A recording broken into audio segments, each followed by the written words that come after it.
Hi, now in this video we are going to talk about P2P network. Now this is a term that I am using a lot, so let us understand P2P network. And in order to understand P2P network, let us first understand what is a centralized network and how it works, okay?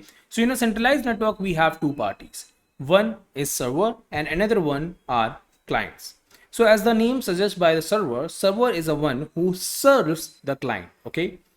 And this server is actually holding all the data.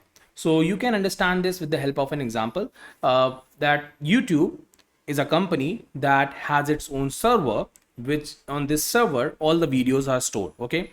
And when someone wants that video, when someone wants that data, they request from YouTube server, and then YouTube server provide them with that data.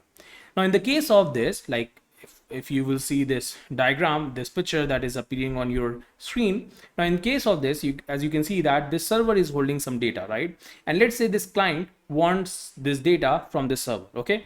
So what this client will do, this client will actually request from this server that, okay, I need this data that you are having. And then server will respond to this client with that data. Now this is how a centralized network works, okay? Let's say if this client wants some data, it will request from the server, and then the server will respond with the data that the client has requested. And in the same way, other clients also can do that.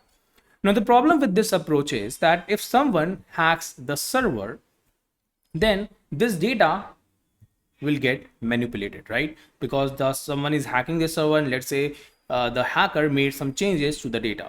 Now in this case, if a client requests data from the server, in that case, the client will have this manipulated data, right? So the data will not be a right data. So the client will be getting some manipulated data.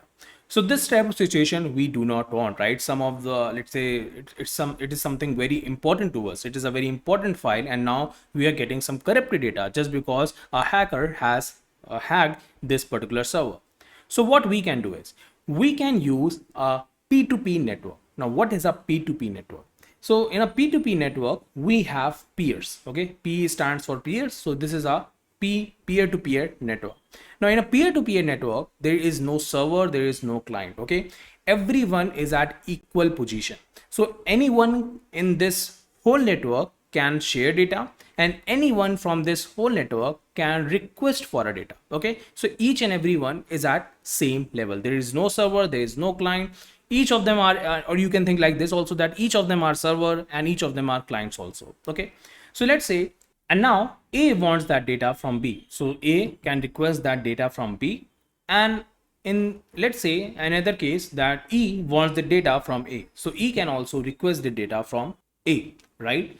So in this way, P2P network works, right? It's a very simple process. Anyone from this P2P network can request data. Anyone from this network can produce data. So there is no client server. There is nothing like that. Okay, each and everyone are at equal level. Okay, so this is what P2P network looks like. And this is how blockchain network is formed, where each and everyone is having the exact copy of the blockchain, and each of these people can talk to each other via P2P network.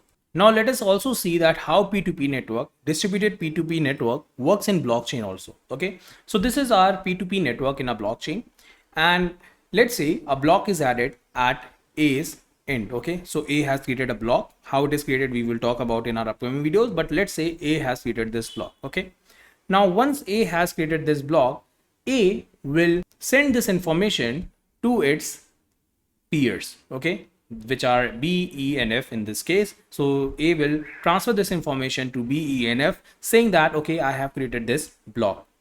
Now once this is done, B, E, and F will add this block after verifying and validating whether the block is correct or not. If the block is correct, then they will add this block to their blockchain. Now after this, B, E, and F will transfer the same information to C, saying that, okay, we have a block that is created by A. Can you check whether it is right or not? So C will take this block. He will also verify and validate this block. And if this block is correct, then C will also add this block to its blockchain. And this is how P2P network works in a blockchain, right? Because each and everyone can talk to each other. Each and everyone are at equal level. So each people can talk to each other in a P2P network. Now you must be thinking, why do we need a distributed P2P network in blockchain? So as we have discussed in our immutable ledger video, right? If someone tries to manipulate a data, so all the data will get corrupted, right? All the blocks that are coming after that particular block will get corrupted. So we have discussed about this, right? And to convey this information, what we need is a P2P network. Okay, I have this text here, right? So I have removed that. So now let's say if a block is get corrupted in one of the blockchain. Okay, so let's say a hacker has hacked a system and now he has manipulated this block of the blockchain. Now this information will be transferred via P2P network only. Okay, and you can also see that once this block is get corrupted, all the remaining blocks or the blocks that are coming after this block also get corrupted because of the hashing thing, right? Now this information will be transferred to BENF. DENF will check, okay, now the block that is the block that A is having and the blocks that we are having are different blocks. So what they will do is, instead of adding this block to their blockchain, they will correct the block of A, saying that A, you are having a wrong block, let me correct this block. Okay, so this is how P2P network is very essential in order to maintain this immutability in our blockchain network. Okay, so I hope you like this video. If you have liked this video, please click on that like button. If you haven't subscribed to this channel yet, please subscribe to this channel because I'm regularly going to upload new and latest video on blockchain. And if you want to connect with me directly, you can ping me on CodeEater21. I'm available there all the time. And this is our Discord community of blockchain developers. If you are interested in joining this community, there is a link given below in the description. You can join from that. If you have any doubts or queries, please comment below and meet you soon in the next video. Bye bye.